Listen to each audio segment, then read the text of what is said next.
Hi all, welcome to Blasters arena. Kerala ബ്ലാസ്റ്റേഴ്സിൻ്റെ മലയാളി താരമായ Rahul KP ഇപ്പോൾ ക്ലബിനോടൊപ്പമില്ല. ഒഡീഷയിലേക്കാണ് അദ്ദേഹം ചേക്കേറിയിട്ടുള്ളത്. കഴിഞ്ഞ 6 വർഷക്കാലം കേരള ബ്ലാസ്റ്റേഴ്സിനോടൊപ്പം ഉണ്ടായിരുന്ന രാഹുൽ KP സമീപകാലത്ത് മോശം പ്രകടനം നടത്തിയതിൻ്റെ ഫലമായിക്കൊണ്ടാണ് അദ്ദേഹത്തിന് ക്ലബ്ബ് വിടേണ്ടി വന്നത്.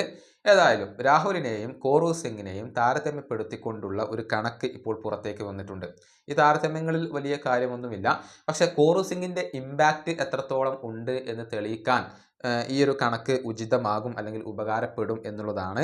അതായത് ആദ്യം നമുക്ക് രാഹുൽ KPയുടെ ഇതുവരെയുള്ള കണക്കുകൾ ഒന്ന് പരിശോധിക്കാം. കേരള ബ്ലാസ്റ്റേഴ്സിന് വേണ്ടി 6 വർഷത്തിനുള്ളിൽ അദ്ദേഹം 89 മത്സരങ്ങളാണ് ആകെ കളിച്ചിട്ടുള്ളത്.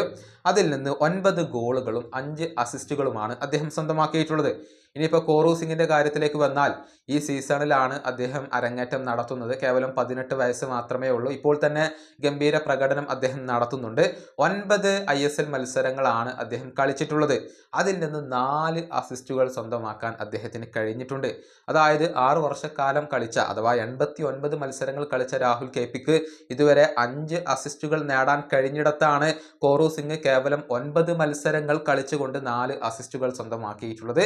ഇത് കോറു സിംഗിന്റെ മികവ് എത്രത്തോളം ഉണ്ട് എന്നുള്ളത് തെളിയിക്കുന്ന ഒരു കണക്കുകൾ തന്നെയാണ്. പ്രത്യേകിച്ച് അദ്ദേഹത്തിന്റെ ആ ഒരു പാസിംഗ് മികവ്, അതുപോലെ തന്നെ ഗോളിന് വഴിയൊരുക്കാനുള്ള മികവ്, അവസരങ്ങൾ സൃഷ്ടിക്കാനുള്ള മികവ് എന്നിവയൊക്കെ എടുത്തു പറയേണ്ട ഒരു കാര്യമാണ്. ഏതായാലും കേരള ബ്ലാസ്റ്റേഴ്സിന് കോറു സിംഗ് ഒരു വലിയ മുതൽക്കൂട്ട് തന്നെയായിരിക്കും. ഭാവിയിൽ കേരള ബ്ലാസ്റ്റേഴ്സിന്റെ മാനേജ്മെന്റ് അദ്ദേഹത്തെ വിറ്റ് തുലക്കാതിരുന്നാൽ മതി. ഈ വീഡിയോയുടെ അവസാനിപ്പിക്കുന്നു. അടുത്ത വീഡിയോയുമായി വീണ്ടും കാണാം.